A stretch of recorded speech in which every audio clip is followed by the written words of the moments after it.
Bəli, özünü sevmədiyin üçün bu videoya bastın. Çünki sən özünü sevmirsən. Yaxşı, özünü sevməmək hardan qaynaqlanır? Özünü sevməmək necə bir şeydir? Sən həqiqətən də sevilməyəsi bir insansansa, bunu necə bilə bilərsən? Xeyr, bunların hamısı boş söhbətdir. Mən bu videoda özünü niyə sevmədiyini, bunun sənin fikrin olduğunu və ya bu sənə yeridilən bir fikir olduğunu bu videoda bu haqda danışacağım. Kanalıma xoş gəldin. Keçənlərdə kanalda belə bir anket keçirtdim. Özünü sevirsənsə özünə neçə xal verərsən? Çox güman gözlədiyim nəticəyi almadım. Mən gözləyirdim ki, çox insan özünə 9-10 xal arası verər. Ancaq böyük bir hissəsi, hətta 40%-i özünə aşağı xalları verdi. 0 xal və 3 xal. Halbuki sənin potensialın heç kəsdə olmayan bir potensialdır və sən hələ bunu üzə çıxartmamısan. Sadəcə bunun qüsurlu insanların dediyi fikirlərə çox ilişib qalırsan və buna görə də özünü sevməmək hissiyatı səndə yaranır. Hardan bildiyimi soruşma, eynilərini mən də yaşamışam. Özünü sevməməyin ən əsas səbəblərindən biri də özgüvən əksikliyi və sosial anksiyete adlandırdığımız şeydir. Özgüvən əksikliyi, bu gün gözəl geyinməyim, bu gün sevdiyim ətri vurmayım, mən ora getməyim, onsuz da məni sevməyəcək, o qıza etiraf eləməyim və ya o oğlana etiraf eləməyim, onsuz da məni sevməyəcək, mən çirkinəm, bu paltar mənə yaraşmır, bu imtahanda zəif not alacağam, mən dost olmağı bacarmıram, mən asosialam, mən toplum insanı deyiləm, mən dışlanmışam, türkcə deyirəm, mən tərk edilmişəm kimi ifadələrdir.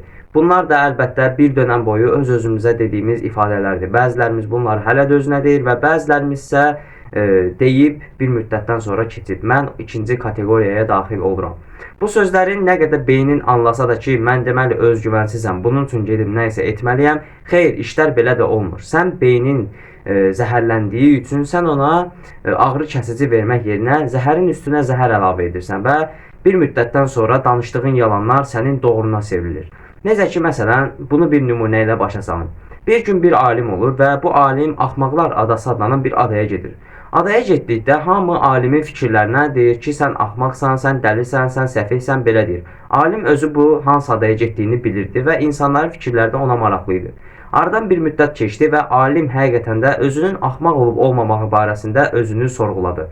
İstər-istəməz insanın dediyi düşüncələr və sənin beyninə etdiyin manipulyasiyalar sənin düşüncə tərzini və şuur altını dəyişdirə bilər və bunu sənin gerçəklərini edə bilər. Yaxşı Meyrac, biz bildik ki, bizdə özgüvən əksikliyi və sosial anksiyete var.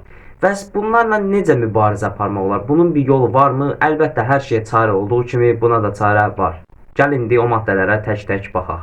Başqalarının dediyi önəmsiz tənqidlərə yol vermə. Bəli, tənqidlər müəyyən qədər yaxşı da olsa, bəzi tənqidlər içi boş və heç bir anlam ifadə etmir. Hər bir insan tənqidə tutulur. Sən, mən, atamız, anamız, yaxındakı bacı qardaşlarımız, dostlarımız hamı tənqidə tutulur və ya tənqidə tutur. Məsələn, bu kanal açılan zaman mənə də tənqidlər gəlirdi. Məsələn, deyirdilər ki, mikrofon al, səs keyfiyyəti biraz pisdir. Mən dərhal pis olmadım. Hətta sevindim ki, demək ki, videolarımı izləyib dəyər verirlər və mənə səhvlərimi düzəltmək uğrunda istiqamət verirlər. Və ya məsələn, videonun hansısa bir segmentində xəta varsa, məsələn, şəxsidən mənə yazırlar ki, məsələn, Mehrac, bu videoda belə bir xəta var, düzəltsən yaxşı olar. Bu əlbəttə kanalın xeyrinə olan şeylərdir, mənim xeyrimə olan şeylərdir və bəziləri də elə şərhlər yazırlar ki, içi boş, mənasız bir şərhlər olur həqiqətən də. Məntiqli bir tənqid olmur.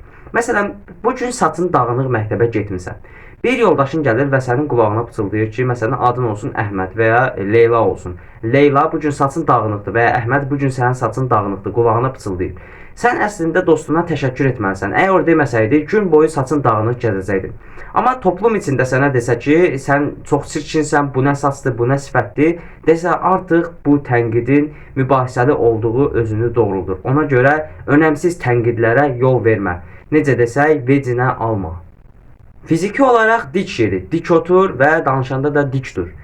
İndi insanlar biraz görürsən ki, sosial media olsun, telefon olsun, biz bütün günü boynumuzu belə əyib telefona baxırıq, söhbət edirik. Çox adam da belə oturur masada oturanda və bunda fikir verirsənsə bizim boynumuz əyik görsənir. Bu əlbəttə ki, özgüvənsizlik bir və depressiv bir vəziyyət yaradır.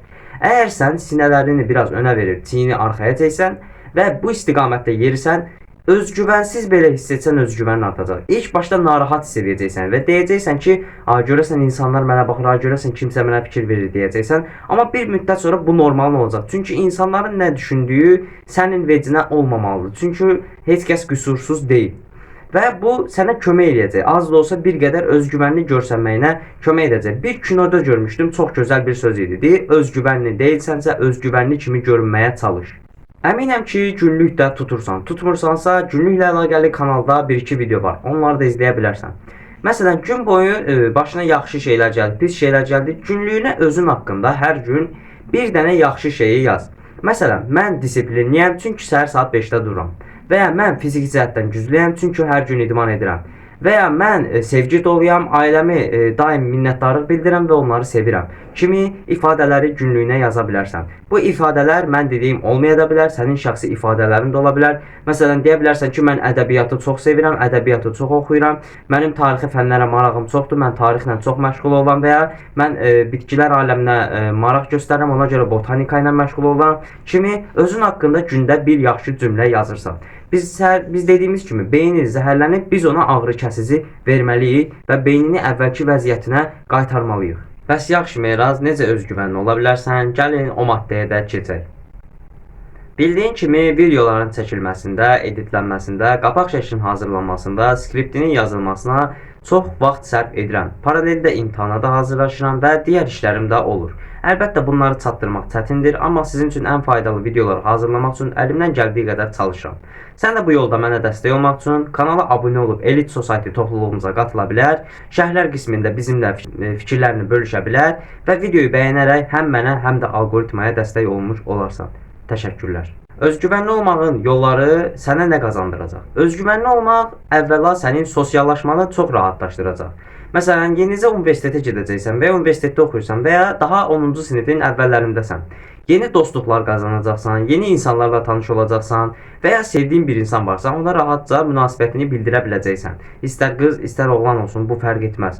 Çünki özgüvən insana çəkən ən böyük unsurlardan biridir. Bəli, özgüvənli olmaq sənə tək digər insanlar tərəfdən də deyil, özünə də baxış açısı qazandıra bilər. Bu necə olacaqdır? Məsələn, sən özgüvənli olduğuna görə, artıq özünə inandığına görə hər şeyi bacara biləcəyinə də inanacaqsan. Məsələn, bu gün 10.000 addım atacaqsansa, sən o 10.000 addımı atacaqsan. Bu gün idmana gedəcəksənsə, sən o idmana gedəcəksən. Bu gün 500 dənə biologiya testi işləyəcəksənsə, sən o testi işləyəcəksən, əmin ol mənə. Arada olacaq, axsayacaqsan, özgüvənin düşəcək. Əlbəttə ki, insan robot deyil, məndə də zaman-zaman olur. Ancaq önəmli olan tez bir şəkildə toparlanıb bu yola düzəlməkdir. Yolda insan bir maşın kimi təsəvvür et. Maşın yol boyunca hərəkət edir. Əlbəttə deyə bilməzsən ki, məsələn, sport maşında olsa, adi maşında olsa, bir müəyyən müddət sonra bunun benzini bitəcək. Bu normal haldır. Amma önəmli olan benzinin bitib yarı yolda dayanmamız yox, tez bir zamanda benzin tapıb yola davam etməyimizdir. Yolun sonundan deyil də, yoldan zövq alsaq yaxşı olar. İzlədiyin üçün təşəkkür edirəm. Sağ ol, özünü sevməyi unutma, salamat qal.